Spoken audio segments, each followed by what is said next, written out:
Now we shall begin. You should answer the questions as you listen because you will not hear the recording a second time. Listen carefully and answer questions 1 to 6. Homestay Language Learning, Lisa McDowell here. How can I help you?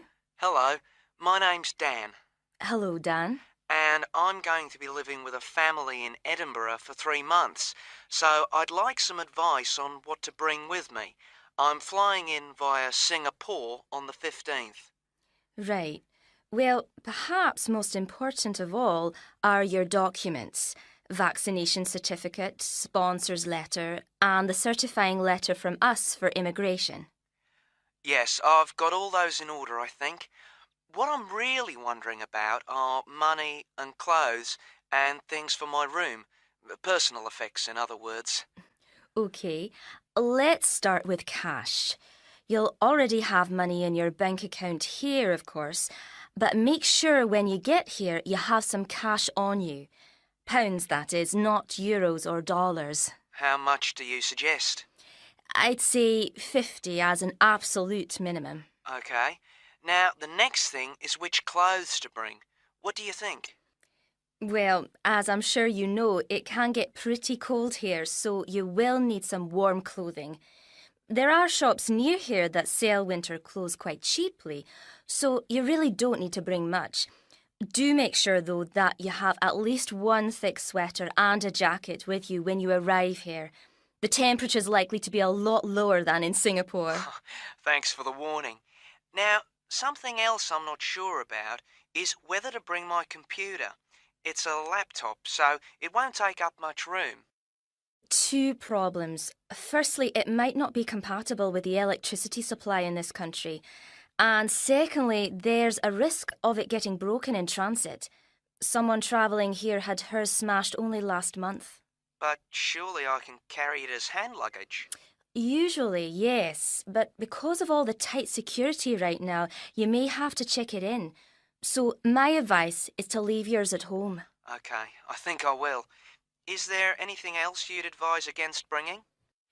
Well, you won't need household or cooking things. They'll all be provided. And importing food, of course, isn't allowed by customs, though I imagine you already knew that. Well, yes. But there are 1 or 2 things I'd suggest you find room for in your suitcase. Yes? Perhaps a few of your favourite cassettes or compact discs. Of course, you might be able to find them in the shops here, but then again, you might not. That's a good idea. Anything else? Yes, some photographs of people and places that are special to you could be nice. They can really make your room feel like home. It's just a thought. I'll see if I've got a few good ones.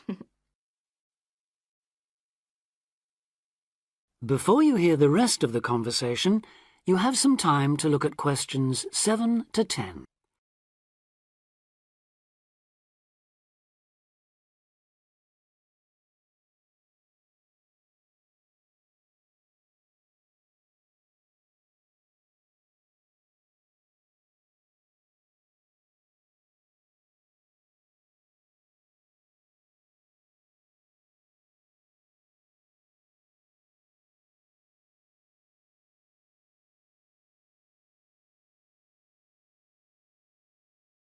Now listen and answer questions 7 to 10. Just a few points about packing. Make sure all your cases are clearly labelled, in English, with your host family's name and address. Just in case they go missing on the way. It has been known to happen. What name do I write, by the way? It's Wark. Lewis and Amy Wark. So that's W-A-L-K? It's actually W-A-R-K. But we'll be posting full details to you later this week. Right, fine. And I'd better put some essentials in my hand luggage, enough for a night or 2 in case, as you say, anything happens to my main cases. Yes, I'd recommend a change of t-shirt and socks and so on, plus any medication you may need, and a toothbrush, of course. And my tights. Your tights? Yes, for the flight. Wearing them helps prevent deep vein thrombosis when you're flying long distances, not getting any exercise. Oh, yes, I've heard about that. Now, talking about exercise, there's one last thing. When you've packed your baggage, check you can carry it, all of it, at least 500 metres without any help. You may have to do that. Okay. Well, thanks for all your help. You've cleared up a lot of points. Oh, you're welcome. Have a safe journey, and we'll look forward to seeing you next month. Bye. Bye.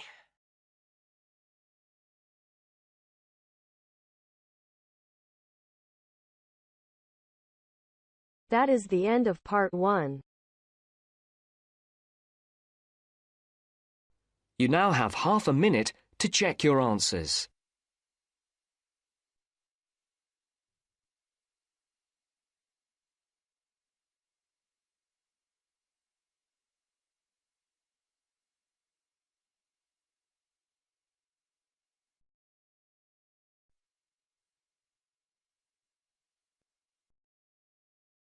Now turns to part 2. Part 2.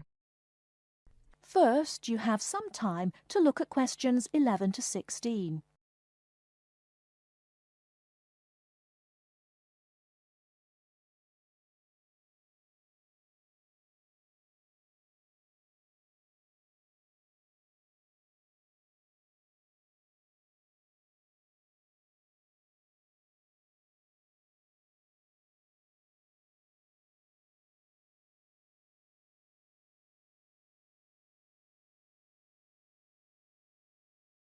Now, listen carefully and answer questions 11 to 16.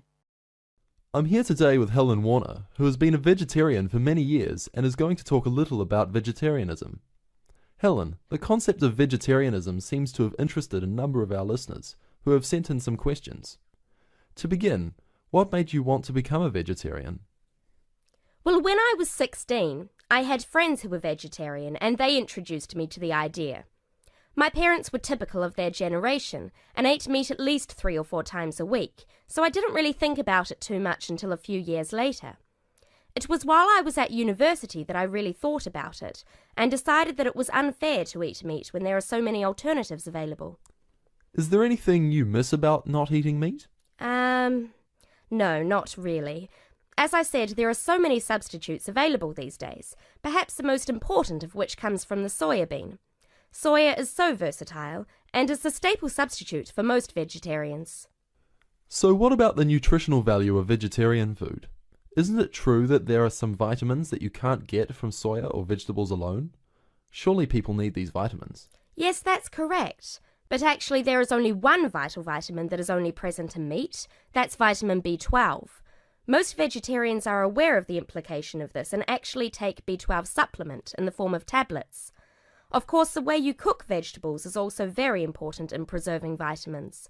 Many countries, particularly the UK, have a reputation for overcooking vegetables. Water-soluble vitamins, where the vitamins are dissolved into the water, are often lost. Vitamin C is a common example. However, the loss of vitamins can be avoided by microwaving or steaming vegetables, which is what I do whenever I cook. Some people don't want to change their cooking habits too much, so if you do boil them, simply cut down on the cooking time. So a vegetarian diet is fairly healthy then? Oh yes. A lot of people believe that vegetarianism is unhealthy, but that's actually not the case. Vegetarians are actually considerably healthier than many meat eaters. Consider for a minute the health aspects of the incredible amount of meat this country and others like it consume. The statistics for beef eating, for example, are quite frightening.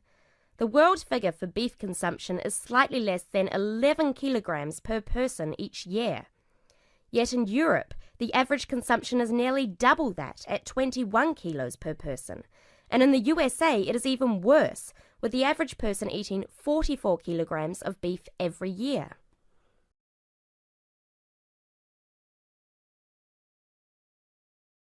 Before you hear the rest of the talk, you have some time to look at questions 17 to 20.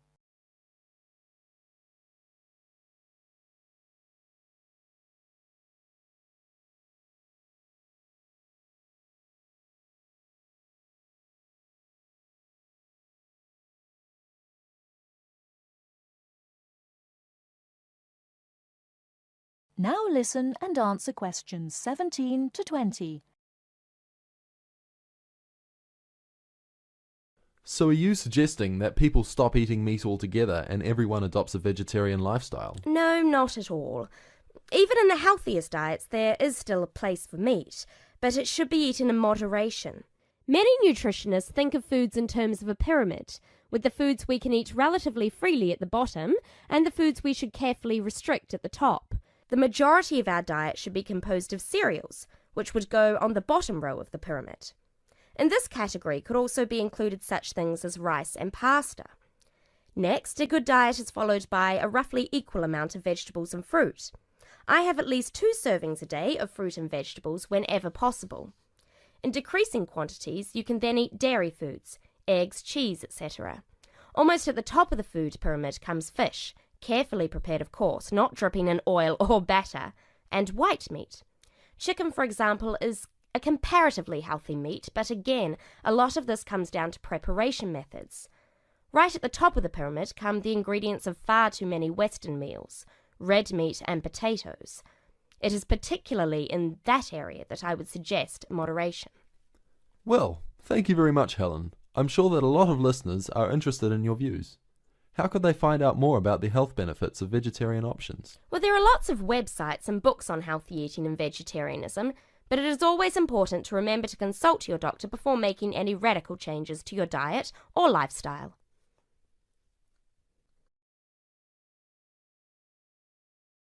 That is the end of part 2. You now have half a minute to check your answers.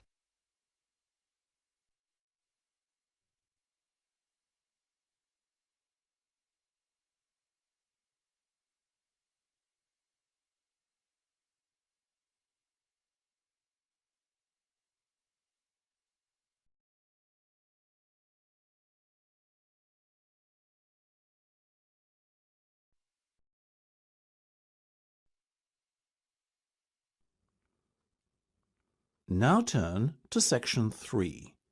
Section 3. You will hear a discussion between 2 students and their tutor. First, you have some time to look at questions 21 to 25.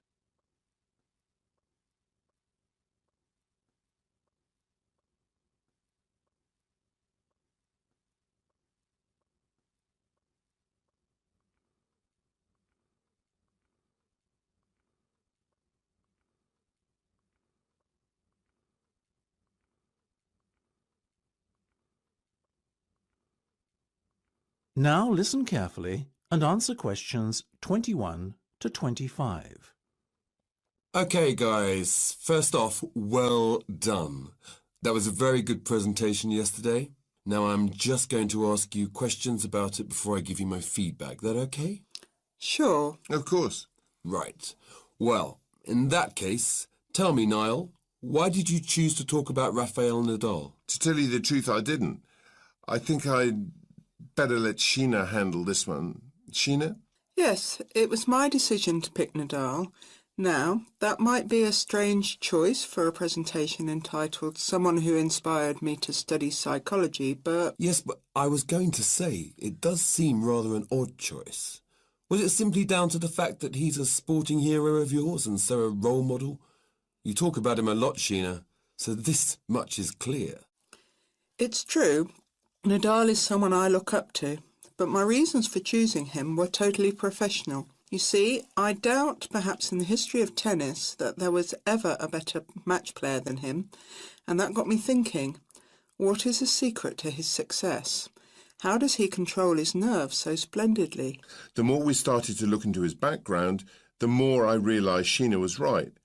Nadal was a perfect candidate for this study. He is, on so many levels, a very well-balanced character, and it was fascinating to gain an insight into the mind of this great champion over the last few weeks. I'll admit that I was at first somewhat unsure about whether or not I should back Sheena on this one, but it didn't take long for our research to put us at ease. So, while most of the students were researching Freud and other visionaries in the field of psychology and psychoanalysis, you were looking into a present-day sports star? Does that not strike you as a little odd? Of course, we knew it was a risk. After all, there was a danger that no one, least of all you, would take us seriously when we stood up on stage and started our presentation. That said, I think it is in the spirit of psychology to be inquisitive and adventurous and not just stick to the conventional. Otherwise, how would the field have come so far, as it has done already? Well, I must say, your risk certainly paid off. Yours was, without a shadow of a doubt, the most interesting and original presentation I saw. And judging by the reactions of the other students, I would have to say that everyone else was equally impressed. Thank you. I'm so glad you think so. Yes, but notwithstanding your excellent presentation content, we must remember that the marks for this project are awarded based on a number of criteria, and we'll examine those in a few minutes. But first, another question. Where did you find your sources? Well, and I don't quite know how we managed it, but we were able to secure a face-to-face interview with Nadal while he was over here for the Wimbledon Tennis Championship, so we weren't reliant on newspaper articles and interviews or any other forms of secondary sources. We did, however, find the library's sports archive an invaluable backup aid to help us fill in the gaps and piece together our interpretation of what makes Nadal such a mentally strong champion. Before you hear the rest of the discussion, you have some time to look at questions 26 to 30.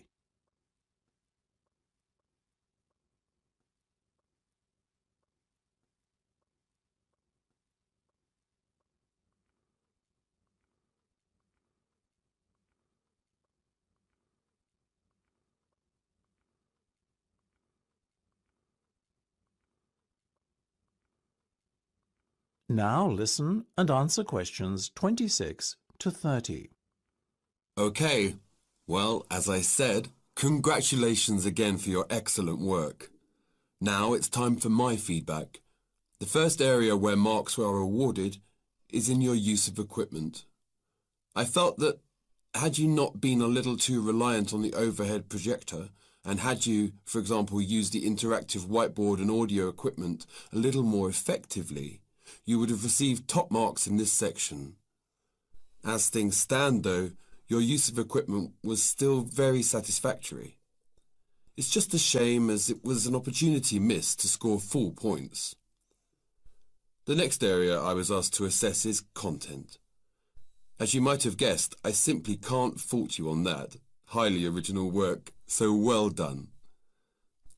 As for your timing, I felt that the two of you were a little too over-rehearsed, so the presentation felt, at times, a little robotic.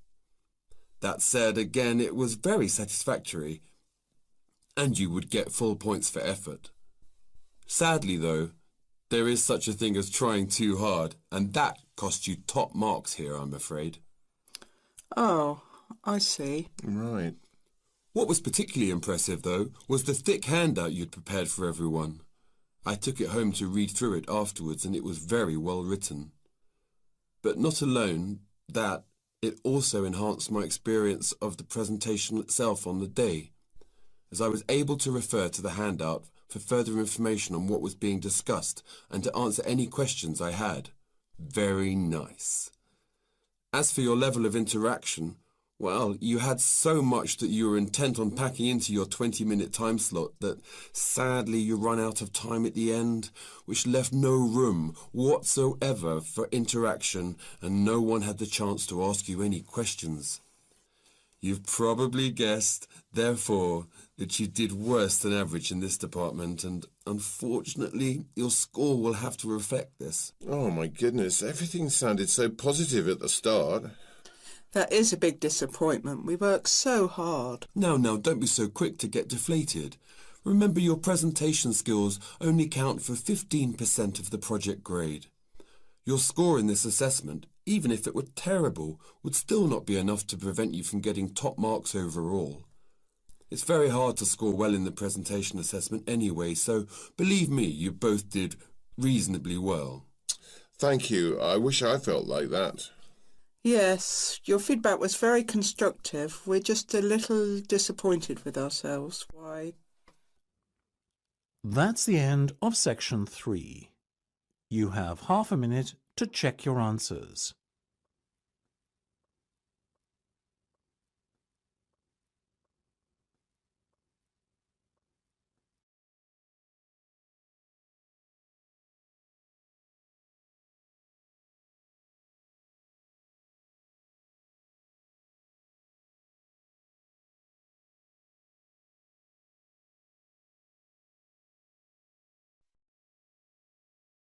Now turns to part 4.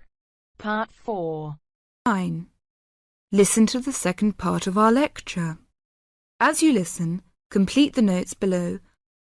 First, you have some time to look at questions 31 to 40.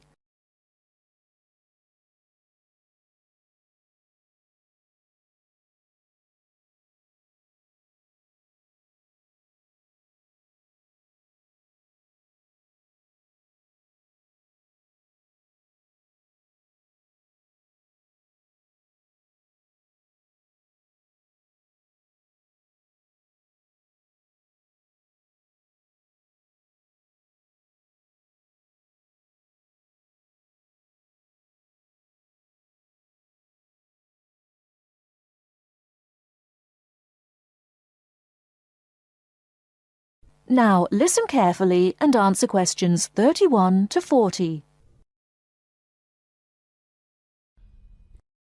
River dance is not just an expression of self-confidence, a kind of culturally interesting pop song. It tells the story of a people through song and dance. It tells the story of the people whose spirit was broken by an event which occurred in the middle of the last century, but continued to affect the society until 1961, the Great Famine. What is a famine? In 1840, the official population of Ireland was 8 million. They were largely poor and living in the countryside. They were beginning to have an interest in independence, and perhaps had things been different, Ireland might have been independent much earlier. But there was a serious problem in the agricultural system. All crops were grown to pay the rent of the land, and all that was grown to eat was the potato. This was fine until the potato crop failed, as it did from 1845 to 1848. The stories of what happened in those times live on in the popular culture of Ireland, and I won't tell them here, but the result was that 2 million people died or left the country by 1851. When you realise that the population continued to go down until 1961, you can realise what a disastrous effect this famine had on the people. Compared with China, imagine if the famine of 1960 reduced the population by a quarter and it kept falling to less than half of its pre-famine figure. Anybody with ideas left and went to England, America or Australia. The people left behind were broken by their experiences and, in effect, the famine and its consequences put an end to all serious development in the country until well into this century. The Irish in Ireland lost all hope and self-confidence, and much of our modern culture is about the sadness of that time and the sorrow of saying goodbye to those who left and left well into this century. Ireland has the highest emigration rate of any country in Europe for the last 2 centuries. We even have an expression for this saying goodbye. It is called the American wake. It means the ceremony, like that of a funeral for someone going to America, because you will never see him or her again. Do you know why there is Irish music on the film Titanic? It is because most of the people killed were Irish. The leaving continued until the 1970s, because independence in 1921 was followed by a civil war and an economic depression. Almost every family in Ireland has relatives abroad, and up to the 60s in some places, of a class of 30 graduating from high school all left. Along the west coast, closed-up houses, from that time falling into ruin, are still common. That is the end of part 4. You now have half a minute to check your answers.